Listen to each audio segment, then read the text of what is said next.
శ్రీ గురుభ్యో నమః. శ్రీకృష్ణ గురుచరణ సన్నిధి అనే గ్రంథంలోని అంశాలను చెప్పుకుంటూ ఉన్నామండి. మాస్టర్ గారు ఆ రోజులలో అరుదుగా ఎప్పుడైనా సిగరెట్టు తాగేవారు. కానీ నాకు ఆ సంగతి తెలియదు. వారి ఎడల నేను ఆరాధన కలిగిన వాడనని మా సహపాఠకులెల్లరికీ తెలియను. మాస్టర్ అప్పుడప్పుడు తాగేవాళ్ళు సిగరెట్టు అని చెప్తూ పున్నయ్య శాస్త్రి గారు ఏమంటున్నారంటే, అయితే మహాత్ములు ఎందుకు ఇట్లా ఆచరించురో మన ఊహకు అందదు. మన కొలమానములకు అందని వారు కదా. వివేకానంద స్వామి, బ్లావెట్స్కి, సాయిబాబా వంటి మహాత్ములలో కూడా ఇట్టి అలవాటులు గలవని చదివితిమి. ఈ అలవాటు వారి మహనీయతకు, దివ్యతకు అడ్డు కాదు. ఈ సంగతి నాకు ఎరుకపరచుటయే జయరామశర్మ ఉద్దేశము కావచ్చును. జయరామశర్మ గారు చెప్పారట, చూపించారట మాస్టర్ సిగరెట్ తాగటము అది. అందువల్ల ఇక్కడ పున్నయ్య శాస్త్రి గారు అంటూ ఉన్నారు, ఈ సంగతి నాకు ఎరుకపరచుటయే జయరామశర్మ ఉద్దేశము కావచ్చును. మన విషయమున మాత్రము ఇది సాధనకు, ఆరోగ్యమునకు నిరోధమని మరువరాదు. మాస్టర్ తాగారు కదా అని మనం కూడా తాగుదాము అని అనుకుంటే మన విషయంలో ఇది సాధనకు, ఆరోగ్యానికి నిరోధము. మనం జాగ్రత్తగా గుర్తుపెట్టుకోవాలి అని చెప్తున్నారండి పున్నయ్య శాస్త్రి గారు. తదనంతర కాలమున మాస్టర్ గారు విశాఖపట్నంలో ఒకసారి తన నివాసమున సిగరెట్ త్రాగుచుండిరి. తర్వాత ఒకసారి విశాఖపట్నంలో ఆయన నివాసంలో సిగరెట్ తాగుతున్నారట. అప్పుడు ఆయనకి ఒకవైపు పున్నయ్య శాస్త్రి గారు ఉన్నారట, ఇంకొక వైపు వేరొక అనుచరుడు ఉన్నట్ట. ఆ ఇంకొక అనుచరుడు ఎవరో ఆయనటండి మాస్టర్ గారి వద్ద సిగరెట్లు అడిగి తీసుకున్నట్ట. ఆయన తీసుకొని ఆయన కూడా మరి సేవిస్తున్నట్లున్నారు. అప్పుడు మాస్టర్ అన్నట్ట, ఏమై పున్నయ్య, నీవు కూడా సిగరెట్టు త్రాగెదవా? నీకు వలసినచో నేను ఇచ్చేదను, తీసుకొనుము అంటే పున్నయ్య శాస్త్రి గారు ఇట్లా సమాధానం చెప్తున్నారటండి, మీకు తెలియదా నేను త్రాగనని అంటే. మాస్టర్ నవ్వుతున్నారట. నవ్వుతూ, గురువుగారని నన్ను గూర్చి భావించుచున్నావు కదా, గురువు త్రాగుచుండగా శిష్యునికి అభ్యంతరమేలా అని అన్నారటండి. అప్పుడు మళ్ళీ పున్నయ్య శాస్త్రి గారు సమాధానం ఇచ్చారట. ఎంత బాగుందో చూడండి ఈ సమాధానం. మాస్టర్ గారు, మీరు మహనీయులు, మీరు చేయుచున్న మహాకార్యములను మేము చేయుటలేదు కదా. మీకున్న దివ్య ప్రేమ, రోజుల కొలది ఆకలి, దప్పిక, నిద్రలను లెక్క చేయక ఆర్తసేవ చేయు నిష్ఠ, సామర్థ్యము మాకు లేవు కదా. మేము మీ వలనే సిగరెట్టు త్రాగుట వరకు చేయగలమే కానీ మిగిలిన మీ సామర్థ్యముల సంగతి ఏమిటి? మనం కూడా మాస్టర్తో వంతు పెట్టుకున్నాం అనుకోండి, పెట్టుకుంటే మహా అయితే సిగరెట్ తాగగలం, అంతే కదండి. మరి ఆయన చూపించినటువంటి అవ్యాజమైన ప్రేమ, ఆయన చూపించినటువంటి దివ్యమైనటువంటి ప్రేమ, రోజుల కొలది ఆకలి, నిద్ర ఇవన్నీ లెక్క చేయక ఆయన మందులు ఇవ్వటము, ఆర్తద సేవ చేయటము, ఇట్లాంటి ఎంతో ఆ గొప్ప సామర్థ్యం, ఆ సామర్థ్యం కూడా మనం కలిగి ఉండగలమా? సిగరెట్ అంటే తాగగలం కానీ మరి రాత్రంతా మేలుకొని మందులు ఇవ్వటము, మళ్ళీ ఇంత సేవ చేయటము, ఇంత ప్రేమ చూపించటము, ఇంతమందికి ఆయన అండగా నిలబట్టము, ఇవన్నీ మనం చేయగలమా అంటున్నారండి పున్నయ్య శాస్త్రి గారు. మాస్టర్ట నవ్వు ఊరుకున్నారట ఈ సమాధానానికి. అంతటా అవతల ఇంకో శిష్యుడు ఉన్నాడు కదండి, ఆ శిష్యుడు అంతటా అవతల శిష్యుడు ఉలికి పడిన వాడై తాను మాస్టర్ గారిని సిగరెట్టు అడుగుట విరమించెను. అతనికి అర్థమైందటండి పున్నయ్య శాస్త్రి గారు చెప్పిన ఈ సమాధానము అతనికి తగిలింది. అతనికి తగిలి అతడు ఇంకా మాస్టర్ని సిగరెట్ అడగటం అనేటువంటిది మానుకున్నట్ట. దీనినే ఉపశృతి విద్య అందరూ. ఇది ఉపశృతి విద్య గురించి 2-3 సార్లు చెప్పారండి పున్నయ్య శాస్త్రి గారు. ఉపశృతి విద్య అంటే అప్పటికప్పుడు ప్రకృతిలో నుంచి ఏదో ఒకటి మనం చేయవలసిన కర్తవ్యాన్ని బోధిస్తుందంటండి. ఒక పక్షుల రూపంలోనో లేకపోతే ఇంకెవరో సంబంధం లేని వాళ్ళు మాట్లాడుకోవటం రూపంలోనో ఏదో ఒక రూపంలో ప్రకృతి మనకి తెలియచేస్తుందట. అట్లా అతనికి ఈ పున్నయ్య శాస్త్రి గారు మాస్టర్ ఈ సంభాషణతో అతను ఉలిక్కి పడిన వాడై మాస్టర్ గారిని సిగరెట్ అడుగుట విరమించెను. దీనినే ఉపశృతి విద్య అందరూ. అవతలి వానికి వలయును ఉపదేశమును ఇట్లు నా ద్వారమున వెలువరించిరి. అవతల అతను మాస్టర్ గారి దగ్గర సిగరెట్ తీసుకొని తాగాడు కదండి, అతనికి కావలసిన ఉపదేశాన్ని ఈ పున్నయ్య గారి ద్వారా మాస్టారు వెలువరించారట. అంతేకాదు, నేను ఇచ్చట ఒక విషయము రూఢిగా చెప్పవలసి ఉన్నది. వారితో ఎన్నో సంవత్సరములు గడిపి తిని ఏకాంతముగా కూడా ఎన్నో మార్లు వారితో ఉండుట తటస్థించినది. అయినను వారెన్నడూ నా చేత సిగరెట్టు తెప్పింపలేదు. కనీసము ఒక్కపొడి పొట్లమును కూడా నేను అంటుకొనుట వారు సహింపలేకపోయిరి. కొందరితర శిష్యుల చేత తెప్పించెడివారు. ఒకసారి ఎవరునూ లేరు. విశాఖలో వారి బస భాగవత ప్రకాశము చెప్పి వ్రాయించుచుండగా,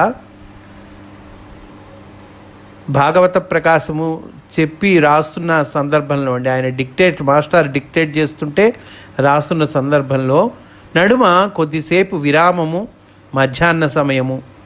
నేను ఒక్కడినే వారికి తోడుగా ఉంటిని. అయినను సిగరెట్ పెట్టి తెమ్మని నన్ను వారు పంపలేదు. ఎవరో శిష్యులను పిలుచుచుండిరి, వారచట లేరు. ఈ ఒక్కసారి తమకి సిగరెట్టు పెట్టి తెచ్చి ఇచ్చు భాగ్యము నాకు కల్పింపుడని నేను వారిని వేడితిని. వెంటనే వారు గంభీర ముద్ర దాల్చి ఇట్లనిరి, పున్నయ్య, నీవు శ్రోత్రియ కుటుంబము నుండి వచ్చిన వాడవు. నీ చేత సిగరెట్టు తెప్పించుట వలన నాకు పాపము కలుగును. వారికి మా అమ్మగారి సంప్రదాయానుసరణ ఎడల ఎంతయో గౌరవము. వారి ఈ పలుకులకు నేను నివ్వెరపోయి తిని. అంతటి మహనీయుల నోట ఈ మాటలు వెలువడుట వారికి సహజమే. మేము సామాన్యులము. అయినను వారి లోకోత్తరమగు ఉదార హృదయమునకు అట్లనిపించినది అని అంటూ ఉన్నారండి పున్నయ్య శాస్త్రి గారు. తర్వాత ఒకసారటండి మాస్టర్ గారికి తెప్పిస్తూ, మాస్టర్ గారి పక్కన పున్నయ్య శాస్త్రి గారు ఉండేసరికి ఆయనకు కూడా సిగరెట్ ఆఫర్ చేశారటండి. ఈ సిగరెట్ ఒకప్పుడు ఆఫర్ చేశారట. అప్పుడు మాస్టర్ గారు వెంటనేటండి, పున్నయ్యకి ఇయ్యకుడు, పున్నయ్యకి ఇవ్వబాకండి, అతడు ఈ సిగరెట్ త్రాగడు. ఈ జన్మలోనే కాదు, పోయిన జన్మలో త్రాగలేదు, వచ్చే జన్మలో కూడా త్రాగడు వారి అని అన్నట్టండి మాస్టర్ చక్కగా గద్దించినట్లుగా. పున్నయ్య శాస్త్రి గారు అంటున్నారు, వారి ఈ వాత్సల్యము గుర్తుకు వచ్చినప్పుడెల్లా కండ్ల నిండా నీరు క్రమ్మును అని ఇలా మనకి తెలియచేస్తూ ఉన్నారండి. ఒకసారి కేవీ సత్యనారాయణాచార్యులు గారు అని ఈ పున్నయ్య శాస్త్రి గారి క్లాస్మేట్, ఆయన మాస్టరీ ఇంటికి వెళ్ళారట. అసలు వారినే అడిగి తెలుసుకుందాము ఈ సిగరెట్ తాగటం ఏంటి అనేటువంటి, ఇది తపస్సాధనకు ఆటంకం కదా అని మాస్టర్ని అడుగుదామని వాళ్ళ ఇంటికి వెళ్ళారట. అయితే అప్పుడు పూజ సమయంలో ఉన్నారట మాస్టారు. పూజ అయిపోయిన తర్వాత తీర్థప్రసాదాలు ఇచ్చారట. అయితే ఈ కేవీ సత్యనారాయణాచార్యులు వారు తీసుకున్నటువంటి తీర్థం ఉప్పగా ఉన్నదట. అనంతరము అతడు సందేహమును వెలిబుచ్చుటకు ముందే, ఈ మాస్టర్ని సందేహం అడుగుదాం అనుకున్నాడు కదా, దానికి ముందే మాస్టర్ గారు ఈసారి మరలా తీర్థం తీసుకోమని మరలా అవసంగిరి. రెండోసారి మళ్ళీ తీర్థం ఇచ్చారట. ఈ తీర్థము అత్యంత మధురంగా ఉందటండి. అదే తీర్థము ఒకసారి ముందు ఫస్ట్ సారి ఇచ్చినప్పుడు ఉప్పగా ఉందట, ఆ తర్వాత అత్యంత మధురంగా ఉందటండి. మాస్టర్ గారు నవ్వుచూ ఇట్లా అన్నారట, చూచితివా, నేను సిగరెట్టు త్రాగుట నా సాధనకు అవరోధము కల్పించుట లేదని గ్రహించితివా. సత్యనారాయణాచార్యులకు వారి మహనీయ తపోమహిమ వలన ఆశ్చర్యము కలిగి సందేహము వీడిన వాడై నమస్కరించి సెలవు గైకొనెను. ఈ విషయము ఈ సత్యనారాయణాచార్యుల వారు ఈ విషయం తర్వాత ఒకసారి కలిసినప్పుడు చెప్పారటండి పున్నయ్య శాస్త్రి గారికి. అట్లా ఇంకో అంశం చెప్తూ ఉన్నారు. నేను బిఏ మొదటి సంవత్సరం చదువుతున్నప్పుడు 1959 డిసెంబర్లో కాబోలు కళాశాల వార్షిక సంచిక వెలువడినది. అందులో మాస్టర్ గారు రచించిన కొన్ని పద్యములు ప్రచురింపబడినవి. సుమారు 10 వృత్తములు గలవు, 10 పద్యాలు ఉన్నాయటండి ఆ కళాశాల వార్షిక సంచికలో. ఆ 10 పద్యముల శీర్షిక అంటే దానికి హెడ్డింగ్ ఏంటంటే హంసద్వంద్వము. శంకర భగవత్పాదులు తమ సౌందర్యలహరిలో భజే హంస ద్వంద్వం కిమపి మహతాం మానససరం అను పాదమును రచించిరి. దీనినే అంటే శంకర భగవత్పాదులు వారు సౌందర్యలహరిలో రచించారండి. దీనినే మాస్టర్ గారు తమ 10 వృత్తములలో బృంహితము గావించిరి. అయితే ఆదిశంకరులు పార్వతీ పరమేశ్వరులను అనగా పరమాత్మను ఆయన యొక్క మహామాయాశక్తిని 2 హంసలుగా అభివర్ణించెను. హంసద్వంద్వములో శంకర భగవత్పాదులు పార్వతీదేవిని ఒక హంసగా, పరమేశ్వరుణ్ణి ఒక హంసగా వర్ణించారట. మాస్టర్ గారు మాయాబద్ధుడైన జీవుని ఒక హంసగాను, మాయాతీతుడగు పరమాత్మను ఒక హంసగాను అభివర్ణించిరి. ఈ 2 హంసలు ఒకే సరస్సులో సంచరించు విధానము వర్ణితమైనది. ఈ సరస్సే మనస్సు. 2 హంసలు ఒక సరస్సులో ఉన్నాయటండి. ఏమిటి ఆ 2 హంసలు అంటే కనుక మాయాబద్ధుడైన జీవుడు ఒక హంస, మాయాతీతుడకు పరమాత్మ ఒక హంస. ఈ 2 హంసలు ఒకే సరస్సు ఉన్నాయి. ఏమిటా సరస్సు? మనస్సు అనేటువంటి సరస్సు. మన లోపలే ఉన్నారు ఇద్దరు. ఎవరు? మాయాబద్ధుడైన జీవుడున్నాడు, మాయాతీతుడకు పరమాత్మ ఉన్నాడు. మనస్సు అనే సరస్సులో ఉన్నారు. పద్యములన్నీ ఆధ్యాత్మికమైన అర్థముతో గంభీరములైనవి. వేరువేరుగా కనపడు ఆ 2 హంసలు ఒకదాని ముక్కునొకటి తాకుచూ సరస్సులో తిరుగాడసాగినవి. చూచువారికి 2 వలె గోచరించినవి. క్రమముగా ఒక హంస యొక్క ప్రతిబింబమే 2వ హంస అని ప్రతిపాదింపబడినది. మానసమను సరస్సున పరమాత్మను హంసయే జీవుడను హంసగా ప్రతిబింబించినదని మాస్టారు తేల్చిరి. అయితే ఇక్కడ చివరికి మాస్టర్ ఏం చెప్తూ ఉన్నారంటే, మనస్సు అను సరస్సులో పరమాత్మ అనేటువంటి హంసయే జీవుడు అనేటువంటి హంసగా ప్రతిబింబించినది అని చెప్తున్నారండి. చివరి పద్యమున ఈ 2వ హంస కానరాలేదు. మొదటి హంసతో అనగా జీవుడు పరమాత్మతో తాదాత్మ్యము నందెను. మొదటి హంసతో పరమాత్మతో ఈ 2వ హంస తాదాత్మ్యం చెందింది. అందువల్ల చివరి పద్యంలో ఈ 2వ హంస కానరాలేదుట. జీవేశ్వరుల అనుబంధమును, మాయామహిమను, చివరకు సాయుధ్య స్థితిని అద్భుతముగా కవితా రామణీయకముగా శ్రీవారు వర్ణించిరి. ఈ పద్యములు కళ సంచిక కానీ పద్యముల కాపీని కానీ భద్రపరచనైతిని. ఇప్పుడు ఎంతో శోచనీయముగానున్నది. ప్రబోధ చంద్రోదయము, సంకల్ప సూర్యోదయము అను ఆధ్యాత్మిక భావములను పాత్రలుగా కట్టించిన నాటకములు కలవు. ఆధ్యాత్మిక పాత్రలను పాత్రలుగా ఆధ్యాత్మిక భావాలను పాత్రలుగా కట్టించారటండి మాస్టారు.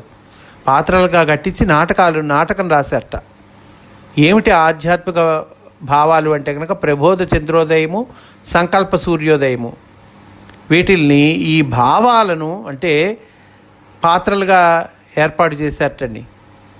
కానీ వీని యందు బ్రహ్మ విద్యయే గాని రససిద్ధి అంతగా కానరాదని అందురు.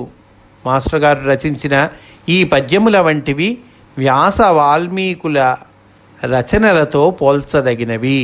ఆదిశంకరుల రచనల సరసన నిలుచునవి, రససిద్ధిని కూర్చునవి. భాగవతము అందలి పురంజనోపాఖ్యానము వంటివి. ఎట్లా ఉన్నాయి అంటే ఈ మాస్టారి పద్యాలు కానీ నాటకాలు కానీ ఎలా ఉన్నాయంటే ఏటండి, భాగవతంలో పురంజనోపాఖ్యానం ఎలా ఉందో అలా ఉన్నాయటండి. ఇందు ఉపనిషత్తులు కావ్య రూపము సంతరించుకున్నవి. ఇవి తెలుగులో రచింపబడిన వేద సూక్తములని నాకు తర్వాత అనిపించినది. వీనిని హంస సూక్తములు అని పేర్కొనవచ్చును. వేదములలోనిదే దేవుని హంసగా వర్ణించు విధానం. కొన్నాళ్ళు నేను నిత్యము వానిని పారాయణము చేసి మధించి అలరితిని అంటూ ఉన్నారండి పున్నయ్య శాస్త్రి గారు. ఇంకో అంశం చెప్తూ ఉన్నారు. మాస్టర్ గారు తన చుట్టూ జరుగు సన్నివేశములను నవ్వుచూ తిలకించడివారు. వారు ఎందుండి అయినను హాస్యరసమును పుట్టింపగలరు. ఒకసారి మాస్టారు క్లాసులోకి వచ్చారట, పాఠం చెప్తుంటే ఆ గంట కొట్టే లోపు అందరు క్లాసులో ఉండాలి కదండి. కానీ ఒక విద్యార్థి గంట కొట్టిన 10 నిమిషాలకు వచ్చాట. మాస్టర్ గారు అన్నారట, లేటుగా వచ్చితివేమి అని ప్రశ్నించారటండి మాస్టారు. అతడు దానికి సమాధానం, లేటుగా ఎందుకు వచ్చావంటే ఏం చెప్పాలి, ఏదో ఫలానా పని వల్ల లేట్ అయిందండనో ఏదో చెప్పాలి కదా. కానీ అతను అన్నట్ట, లేటుగా వచ్చితివేమి అంటే ఆలస్యమైందండి అన్నట్టండి. లేట్ అన్నా ఆలస్యమైనా అన్నా ఒకటే కదా. అతను చెప్పటం చూడండి, లేటుగా వచ్చావేమంటే ఆలస్యమైందన్న అని సమాధానం చెప్పాట. వేరొకసారి ఇంకో విద్యార్థి ఇట్లానే వచ్చారట. ఈసారి మాస్టర్ అన్నట్ట, ఆలస్యమైందేమి అని అన్నట్టండి. ప్రశ్న మార్చారట. అదే ప్రశ్న, కాకపోతే లేట్ అనే బదులు ఆలస్యమైందేమి అని అన్నట్టండి. దానికి అతడు అన్నట్ట, లేట్ అయిందండి అన్నట్ట. లేట్ అయిందండి అనే సమాధానం చెప్పాట. మాస్టర్ గారట ఈ సన్నివేశాలను హాస్యరంజితముగా తర్వాతి కాలమున తన ప్రసంగములో ఉదహరించటివారు. చూడండి, లేట్ అయిందేమి అని స్టూడెంట్ని అడిగితే ఆలస్యమైందండి అన్నట్ట. మళ్ళీ ఆలస్యమైందేమయ్యా అని అడిగితే లేట్ అయిందండి అన్నట్ట. 1960 ఫిబ్రవరిలో మా నాయన గారి ఆబ్దికము వచ్చినది. పున్నయ్య శాస్త్రి గారికి అట్టండి వాళ్ళ తండ్రి గారి ఆబ్దికం వచ్చిందిట. అయితే ఈ తండ్రి గారి ఆబ్దికం ఎక్కడ పెట్టాలి, తెనాల్లో ఉన్న వాళ్ళ అన్నయ్య గారింటికి వెళ్ళి ఆ అన్నయ్య గారింట్లో ఆబ్దికం పెట్టుకోవాలి. అంటే అన్నయ్య గారు ఆయన కలిపి ఆబ్దికం పెట్టుకోవాలి. నేను ముందు రోజు సాయంకాలము తెనాలిలో ఉన్న మా అన్నగారి నివాసమునకు వెళ్ళవలసి ఉన్నది. కానీ ఆకస్మికముగా నాకు 105 డిగ్రీల జ్వరము వచ్చినది. నాకు మందుల దుకాణము నుండి మందు తెచ్చిపెట్టేవారు కూడా లేరు. మాస్టర్ గారిని కలిసి వారి దీవెనను అందినచో జ్వరము తగ్గునని నమ్మకము. మా నివాసము రైలుపేట. కాలేజీకి వెళ్ళి వారిని కలుసుకొనుటకు తగు ఓపిక లేదు. అప్పటికి వారి నివాసము నాకు తెలియదు. నాకు రాముడన్నను రామదాసు గారన్నను వారి దాశరథి శతకమన్నను మిక్కిలి ప్రీతి. ఇందలి పద్యములు మా అమ్మగారు నాకు వంత చెప్పిరి. మాస్టర్ గారిని స్మరించి తిని వారెచ్చటనున్నను నా మొర వారు ఆలకింతురని విశ్వాసము.